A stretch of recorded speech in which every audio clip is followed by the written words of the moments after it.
Nigeria Info. Nigeria Info.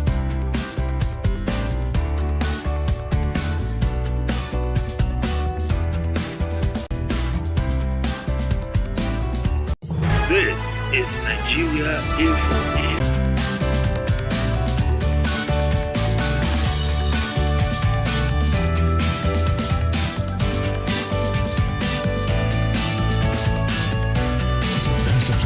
Where you can get it all trending. People are dropping on their vehicle and running, leaving their vehicle. A place where you can air your views. I want to report the situation. Only on your number one station for talk. This is not the way. We cannot continue like this. 95.1 Nigeria Info. Abuja. Let's talk.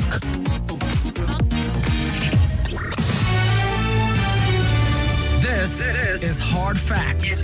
Hard Facts. On 95.1 Nigeria Info. Nigeria Info.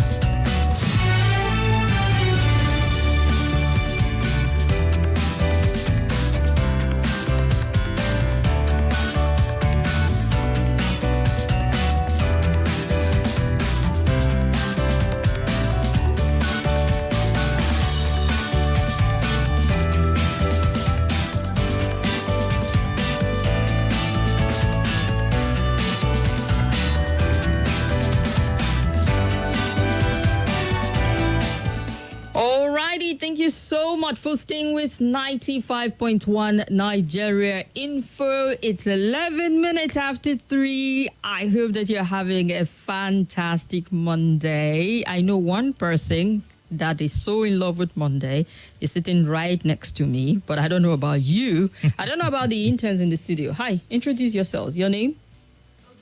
Okay. You love Monday? No. Why? What's your favorite day in the week? What's your favorite day in the week? You're not used Probably to Wednesday. I'm not used to Mondays because Really? I school in the East. like Adam's family Wednesday. Probably.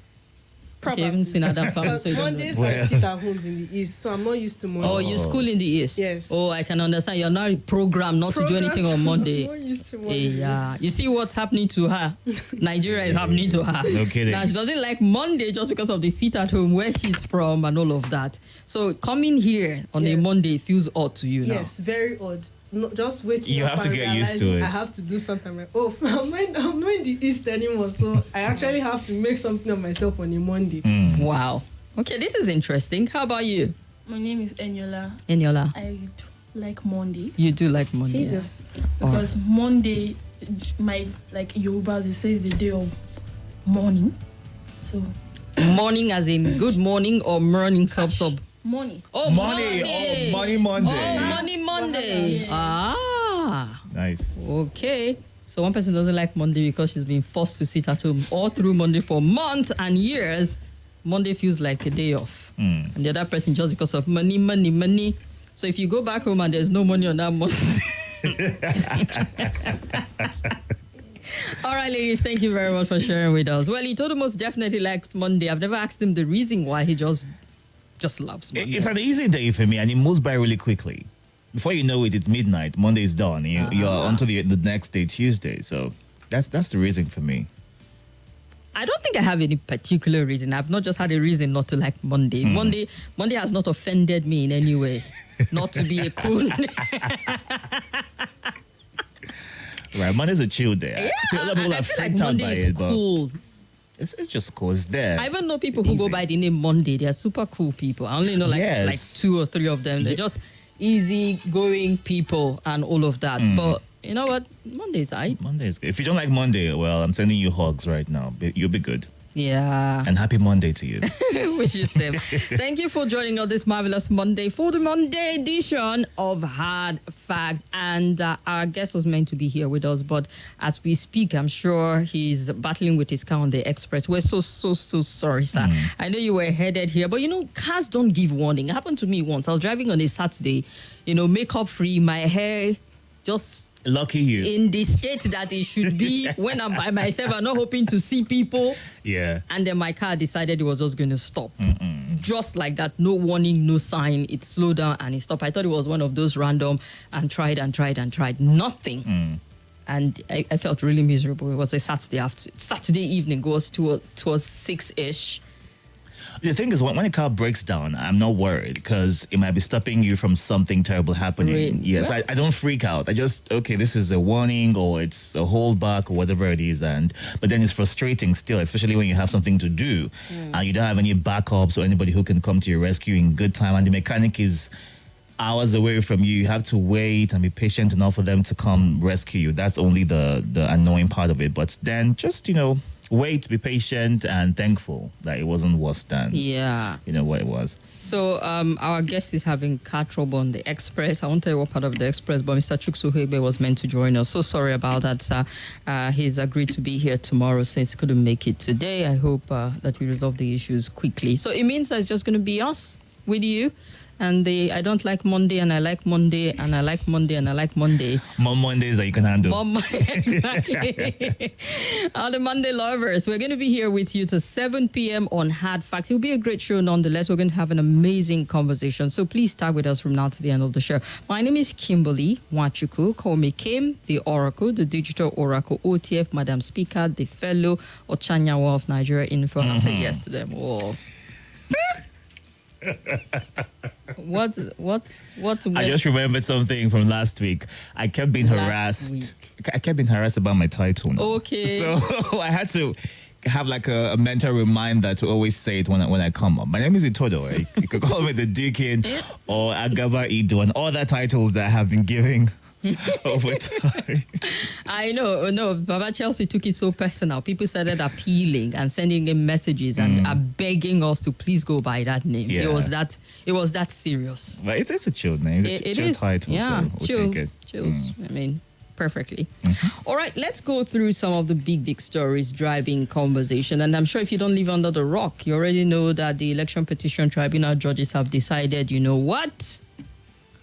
We are not going to allow for the live broadcast. Yes, the Presidential Election Petition Court has dismissed the application by the People's Democratic Party and its presidential candidate, Atiku Abubakar, to allow for a live broadcast of the court proceedings. The 5-man panel led by Justice Haruna Tsmani dismissed the request, which was made by the aggrieved parties and candidates of the People's Democratic Party and the Labour Party as lacking in merit and rejected it. Now, the court held that allowing cameras in the courtroom is a major judicial policy that must be supported by law. However, according to the ruling, no regulatory framework or policy direction permitted it to grant the application.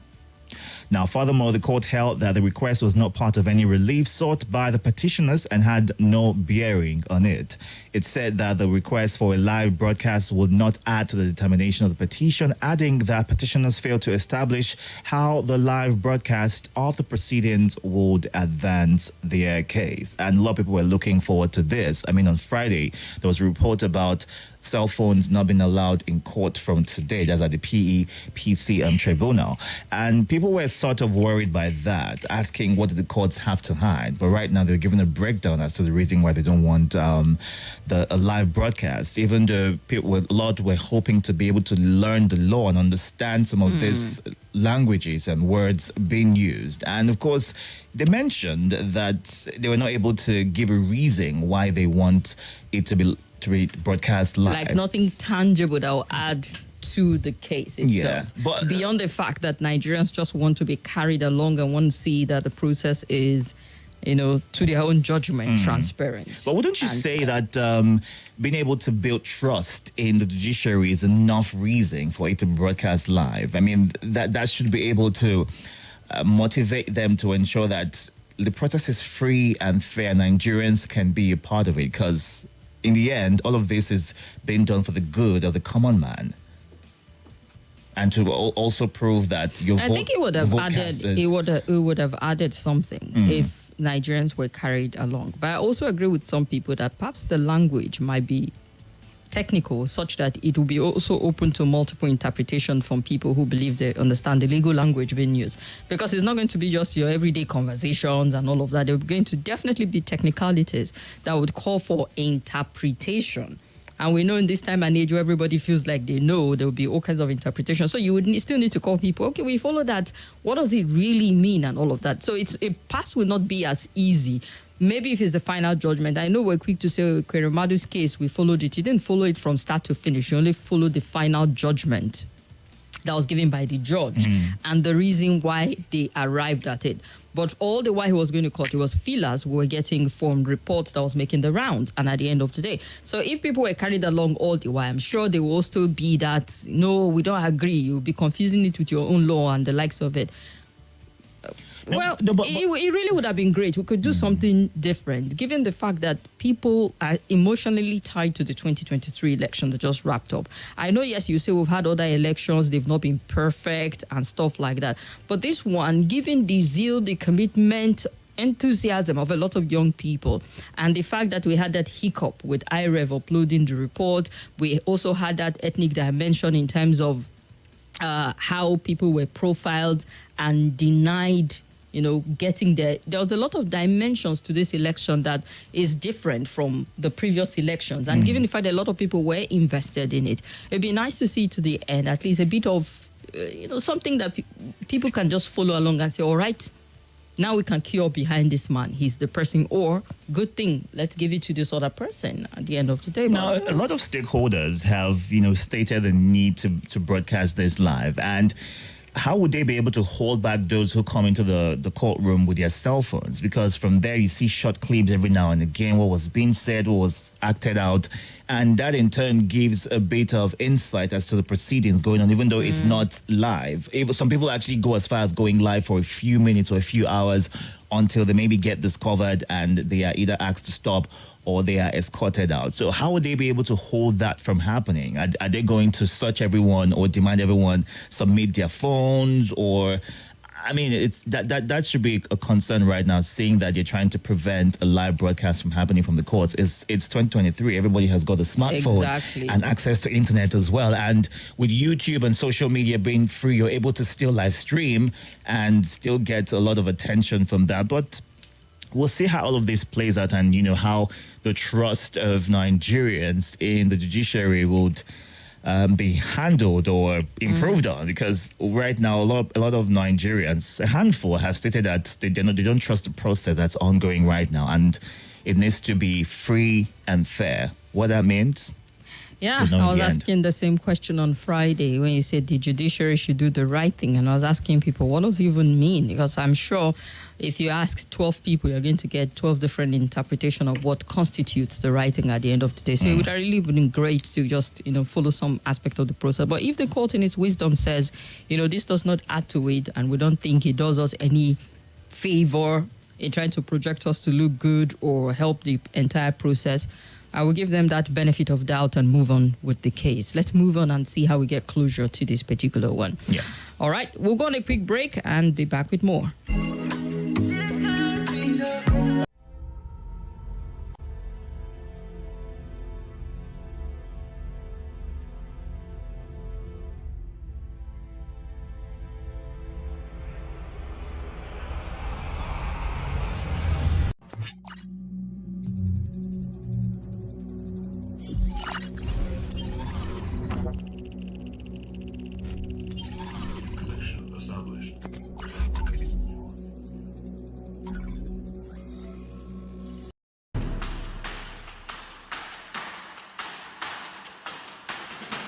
My name is Elder Emma Okoro. I'm interested in rebuilding my nation, and so I have to join the beginning of cleaning of the environment. The Gariki environment here is totally filthy and unhealthy for our people. So when Mayor Fortune decided that Abuja should come out, I decided to join because it's for the good of our people, our children, our wives, and our families. That's why I'm part of this group, so that I'll be part of those who have started the journey to rebuild Nigeria.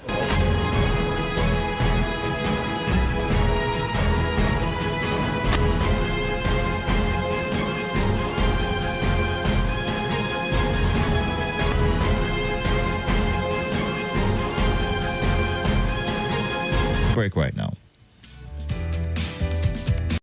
This is Nigeria Info. Nigeria Info.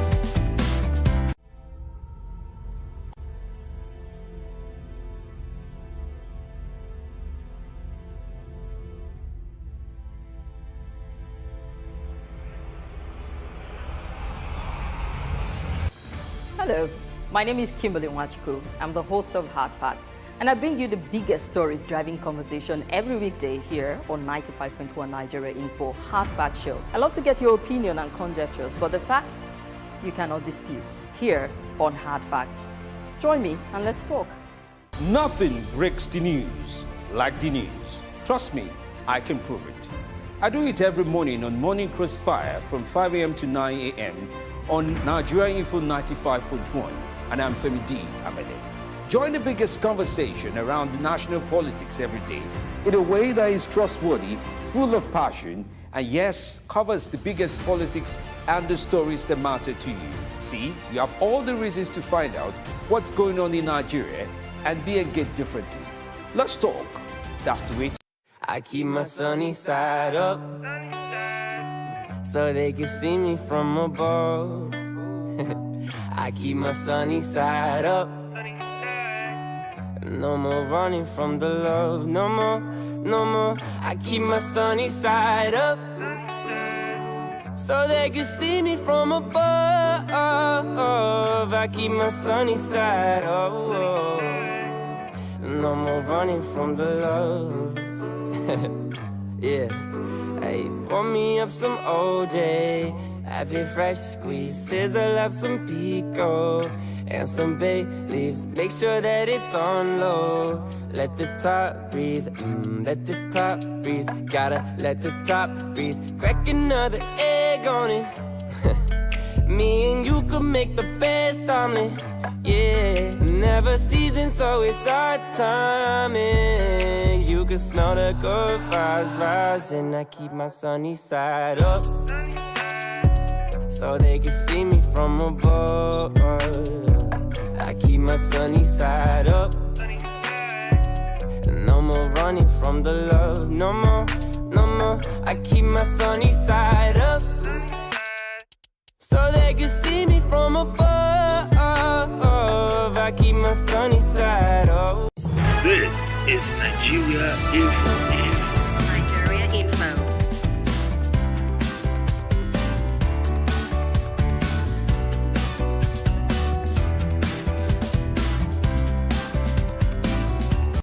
This is Nigeria Info. Issue of justice should be a restraint on the power of the court to exercise its discretion in granting the order of consolidation, Olujimi said. My lord, when the exercise of power is subjected to limitation of some condition, then it cannot be said that the exercise is mandatory. Plenty grammar. In summary, I most humbly urge your lordship not to grant the consolidation, to bring hardship on how they will defend the case. So I guess it will be happening simultaneously yes, with each of the cases as we go then, instead of merging it. But then there are different issues and different approach from each of the parties. The approach that Atiku's team is employing is slightly different from that which Obi's team, the Labour Party, is bringing in also. So it'd be nice to see at what point it will all converge. And the council has constantly warned that it doesn't want any delay in terms of technicalities. Everyone should present whatever they want to present and do it in good time, no delays whatsoever. It just gives that idea that they want to be over and done with it, with this, so everyone can move on and focus on other things that are really important to the growth of the country.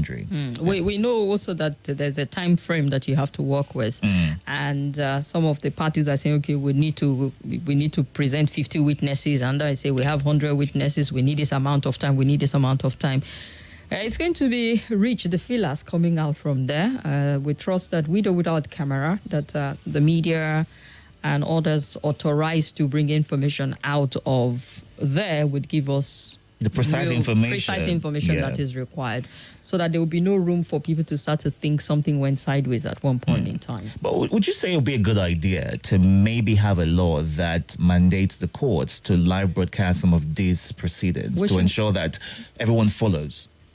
Well, I don't know about laws. Yeah, legislation would help, but how do you even argue? But yeah, it would be easier to argue that we should have a freer process and have less input from the judiciary than to compel the judiciary to say, oh yeah, any election petition tribunal must be transparent. Is to be putting more responsibility on them, when I think the umpire, the political parties, are the ones who should bear the brunt of the responsibility, or carry the weight of it, to ensure that from their party structure they do what is right, that they umpire themselves, ensure that they give us free and credible process.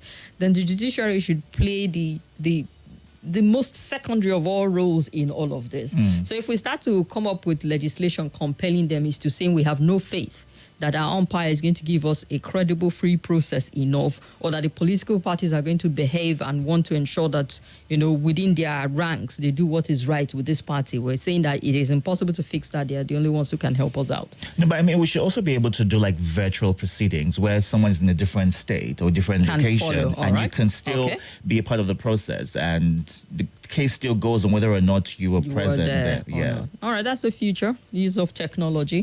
It would work. They're already doing in some part of town, of the world. It's not as if maybe election related, but yeah, it's doable. Okay. All right, talking about doable, Dangote Refinery. Where is the sheke? Right there. We've been waiting for this moment this day, and eventually it is officially. Is it? It's live. Yeah. That's it. That's what we can say. That's finally a lot of details coming out of there. Yes. I hear world leaders are there. Our government officials are grinning from mullah to mullah. Oh, Dangote Refinery. It's weird because our refineries are comatose at this point in time, but everybody's wearing a white smoke. Government officials particularly, or governors who are there, are the ones I have issues with. Every other person, you're fine, and Dangote, good, go ahead. But, in a country where you are incapable of making your own government-run refineries functional, it's just unacceptable, actually, that they would be having a white smile like I've seen in some pictures. He's been at this for about 2 decades, according to him, and when he wanted to quit, Dangote deserves to smile. He's done something great. He mentioned that Buhari was one of the people who pushed him on and encouraged him to keep things going. But as the Dangote Refinery begins operations on Monday today, the 650,000 barrels per day oil processing facility has been designed to process crude oil grades from 3 continents in Africa, Asia, and America. It was also gathered that the refinery will deliver a surplus of about 38 million liters of petrol, diesel, kerosene, and aviation fuel for Nigeria daily. Hence, it would meet the 100% fuel supply requirement of the country. Now, data in a document obtained from the company showed that Dangote Refinery would support the establishment of 26,716 filling stations, create 100,000 direct and indirect jobs, and provide a $21 billion market for Nigerian crude oil annually. Now, a presidential aide, Bashiru Ahmed, had tweeted that the inauguration will be done. It's been done, of course, by the president, Buhari, and efforts by the federal government to make Nigeria self-sufficient in local refining of crude oil to save the scarce foreign exchange used in the importation of petroleum products have received a boost as the 650,000 per day Dangote Refinery, the world's largest single-train refinery, has been inaugurated today, May 22nd, 2023. Now, people are asking, stakeholders are asking, why did the government not also put in this same effort into revamping or even building new refineries in Nigeria in the past 8 years? We got that promise during the campaigns in 2015. I mean, because if you're looking at it actively, it's a decade he put in effort into it. And we had almost a decade of, at least, let's set an example with this administration, their inability to even get it functional is mind-boggling at this point in time. The president, I'm sure he would love the credit of saying he inaugurated this one, but if we're looking at that sector, it's really disappointing that aside from the PTF Petroleum Trust Fund, which was chairman at one point, being the Minister of Petroleum for the 8 years he was in power, and then up to this point in time, I don't think it adds anything to him that he is the one in government when this was inaugurated, because he failed to deliver on a functional refinery for us. I know, yes, some will say, modular refineries. There were modular refineries even approved from the last administration. We didn't see them start at any point in time.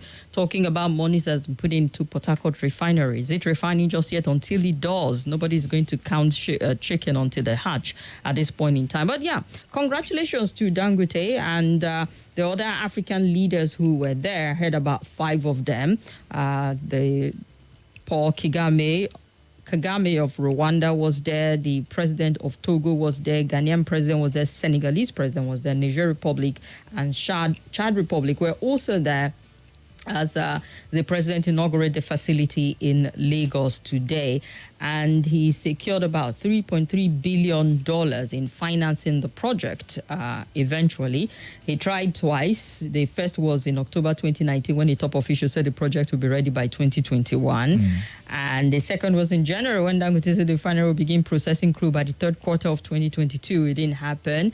So now they're saying by July, at least we're sure it will start. And they have the capacity to process 650,000 barrels of crude oil, which will enable our country to achieve self-sufficiency in refined product and even have some surplus for export at the end of the day.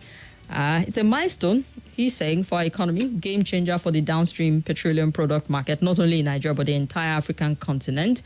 And according to the president, the consequences of these challenges constitute a severe strain on our economy. Okay, I was talking about something else. But, I think a major concern right now will be the jobs it's going to be creating and the development it will bring to that part even jobs of the city. Before it started, all the people building it, so it kept the place vibrant. Yeah, so permanent jobs right now coming through as well. And we also hear that 12,000 megawatts of electricity will be generated by the refinery. And a lot of people are looking forward to what change it would bring to the oil and gas sector in Nigeria, and the fact that we might stop importing refined products. And the Port Harcourt refinery, which we're also looking forward to as well, has been pushed over and over again. Right now we hear it's sometime in the fourth quarter. We're hoping that that will be the charm wherein we have both to combine and ensure that we're able to deal with the issues that we currently face in terms of refining crude in Nigeria. But it's something to be happy about with this, even though it's a personal business, a private business. But would this motivate the government to go out there and maybe build new refineries or revamp what we have going? We would have to see the body language of the next administration. If it's for this government, the highest motivation they got was the inauguration of this when it comes to petroleum. I honestly believe that the president did not deliver in that sector. Very little change under his watch when expectations were really high.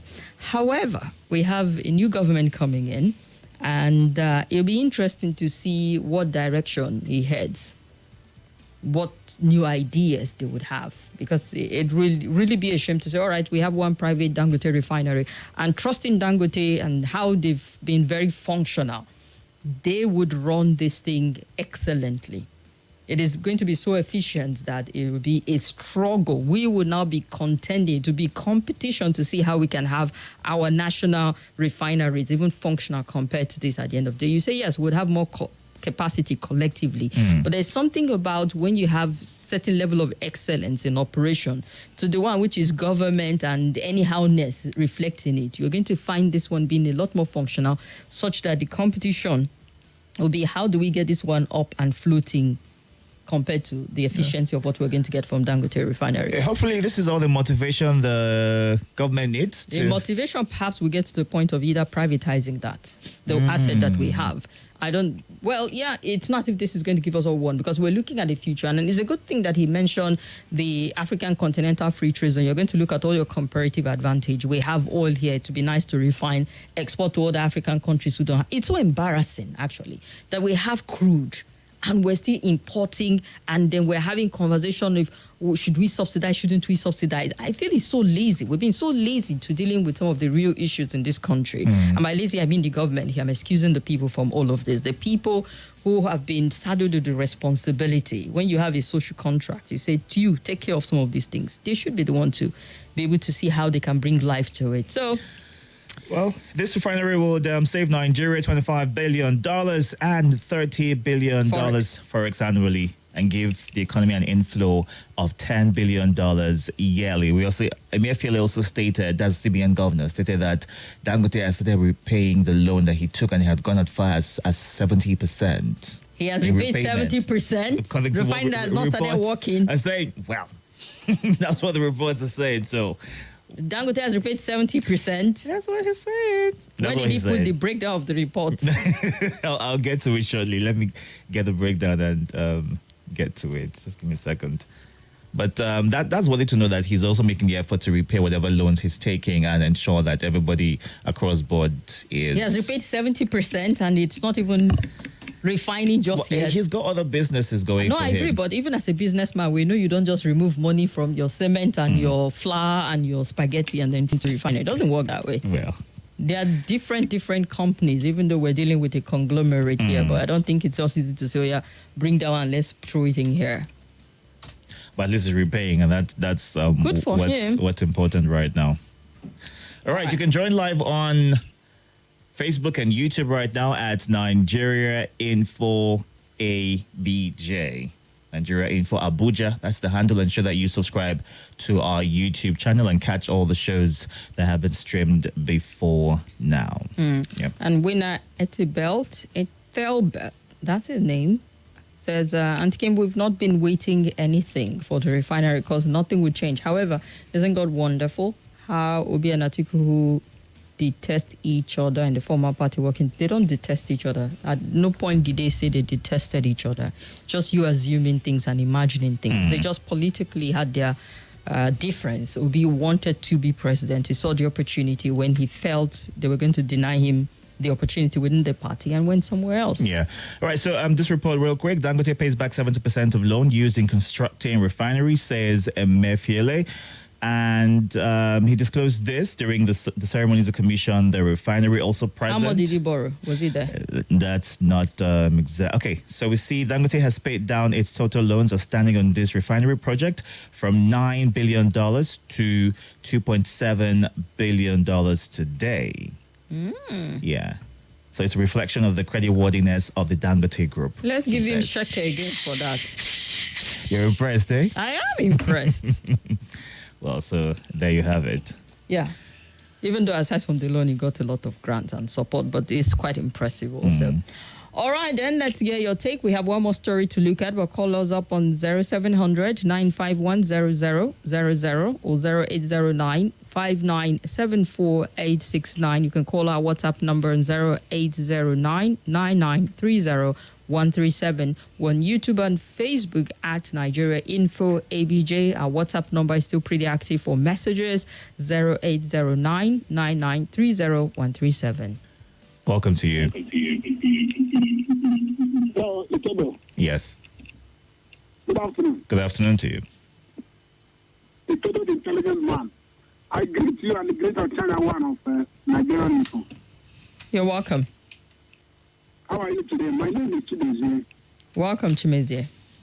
I made reference to put a panel which was 8 nights throughout the duration earlier today. That put a panel was a master class. At the end of the day, everybody left. Everybody was happy. We would have preferred let them eat this thing live so everybody to sleep. So that at the end of the day, nobody will grumble.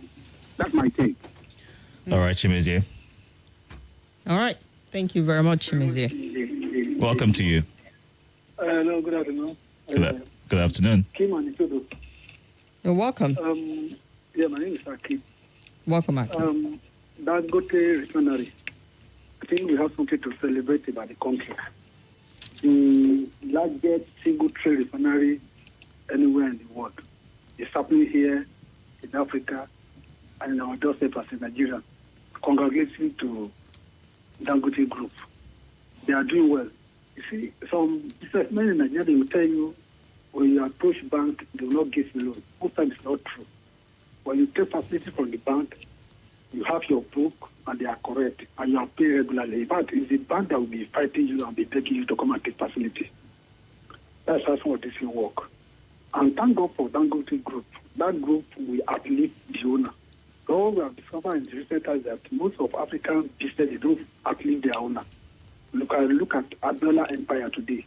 What is talking about them? You know, we're talking about it some days back, Mr. Akin. Wondering about Abiola, wondering about there's other big brand, how they just went down. I'm trying to say why Nigerian business does not provide the owner.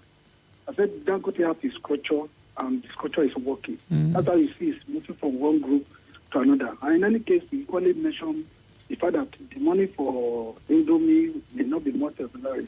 Doesn't matter if the other corporates are doing extremely well, and they have a retained earning that Refinery can capitalize on as a shift fund.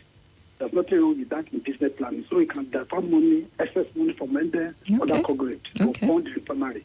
If those funds are available, retained earning that are very cheap, than go to bank to borrow. That's what I want to just highlight. Nigerian business to sit up. There are opportunities in Nigeria, there are potentials. Let's be proud of the country and let's believe so much in Nigeria. Dangote has believed so much in Nigeria and he's doing well.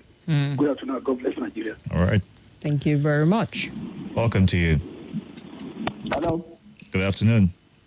Good afternoon. Mr. Ola. I'm calling from Jadi. Welcome, Mala. Yeah. The issue of the live telecast matter. The tribunal. I'm quite happy that the Law Justices have thrown out the petition. Because as far as I'm concerned, it was a frivolous request. The court is a place that should be respected. A place for dignity, not a theater for all sorts.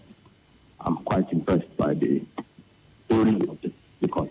Thank you. All right. Okay, let's hear more people. Good afternoon. Welcome to you. We can barely hear you. Ibn Ali, you have to call us back. The connection is really poor. We can barely hear you. Good afternoon. Welcome. Good afternoon, Tim and Idoku. Itodo. Madu Cosmos calling. Yeah. Madu Cosmos calling from Guarimpa. Welcome, Madu. Yeah, congratulations, no doubt, to Mr. Aliko Dangote. And for the judges, to be fair, they are okay, not approving the live streaming of the court activities and the likes. You know, considering the fact that if they will go into it to be the first time and maybe they don't have any provision for something like this, and it may even hamper, you know, the hearing and everything, because it will be like more, you know, more duty for them, considering they've even said they don't want to delay the process. They just want to tackle everything. They don't even want issues of technicality. So we are believing them and we are trusting them and hoping that they are going to do as they've, you know, promised and said.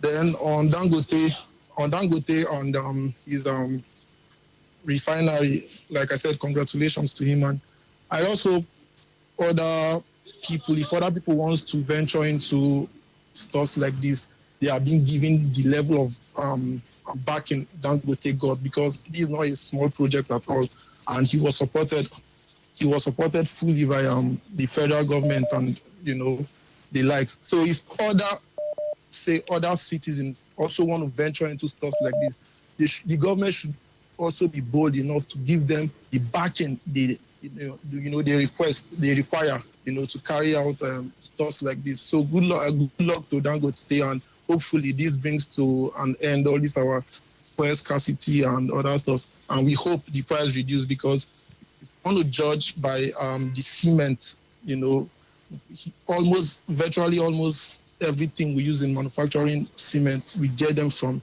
Nigeria here, yet the prices are still very high. So we just hope that the case of this refinery will not be like that cement, honestly. So good luck to him and congratulations.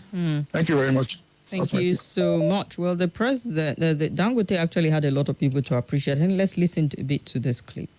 Actually, to show my personal gratitude and that of also the Dangote group.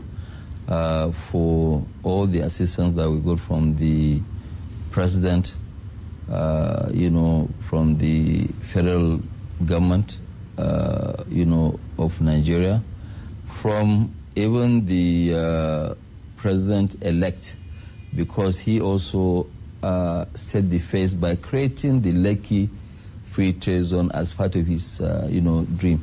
And also, we want to, thank most especially the, Governor Fashola, Governor Ambode, because it was also during the period that we started, and most especially Governor Sanwo-Olu, because they have given us all the assistance that we're looking for.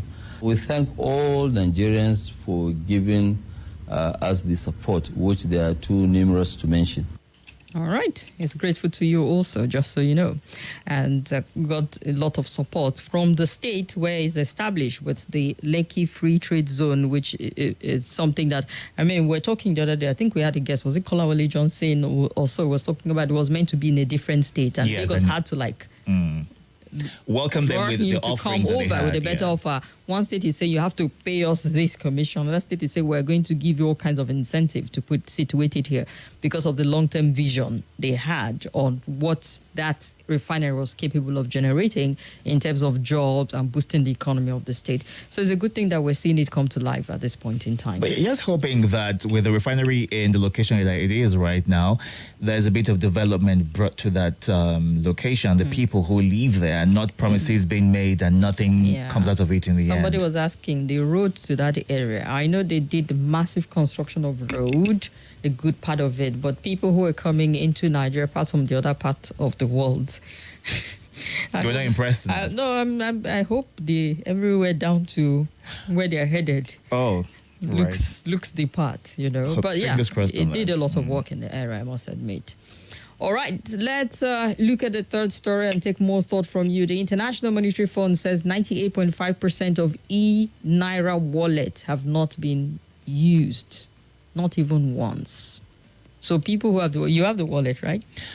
Yes, I do have the wallet. You have used it. So you constitute 98.5. At least I do not have. At least I have the wallet. At least I do not have. It should count for I did something. not occupy space anywhere pretending I have the wallet. 98.5% of e-wallets have not been used, not even once. Sad. In its recent release working paper titled Nigeria's e-money 1 year after, the Bretton Woods institution took stock of the first year of the e-Naira, the first central bank digital currency in Africa. The president formally launched the digital currency at the State House in Abuja on the 25th of October, 2021. IMF said despite the laudable undisrupted operation for the first full year, the CBDC project has not yet moved beyond the initial wave of limited adoption. The fund said the take-up of the e-Naira by household and merchants have been very slow. IMF described the public adoption of the e-Naira as disappointingly low due to the levels of wallet downloads and transaction. The fund said as of end of November 2021, the total number of retail e-Naira wallet amounted to about 860,000, a figure equivalent to about 8.8% of the Nigerian active bank account. And then the retail wallet download saw a few weeks of initial surge before tapering off. More especially, it only took 25 days for the number of downloaded wallets to reach 500 units. But going from there to 600 took another 63 days. And to get to 700, it took 143 days. As of the... In summary, you people are not using it. You're not downloading. And the people who even have it have not used it even once. The acceptance is really low. Painfully But low. you ask, what are the perks of using it? Exactly. That's the thing, because you'd imagine that during the cash crunch situation, this is something that would have fallen back on, there'd have been more encouragement. Or maybe a deadline to downloading. We love deadlines a lot. No, download, what's their business? You close your deadline. What way does it affect me? They're already comparing with how people are rushing to get POS in terms of point of sales, POS terminal, that you're seeing more headed in that direction to e-Naira. I would say a lot of awareness are not properly created. There was a lot of buzz. It was like a flash in the pan at the end of the day. There was no consistency in the kind of message, reminder that you can actually use this to actually promote it on that front. Yeah, what makes it different from your regular people, madam that doesn't go to work on Monday in the East. What is e-Naira about? No clue. money, like money online. Do you have a wallet? I have it, but I don't use it. Yeah, you see, 98.5%. You also, do you have it? No. It's okay. All right, let's go on a break right now. We'll be right back.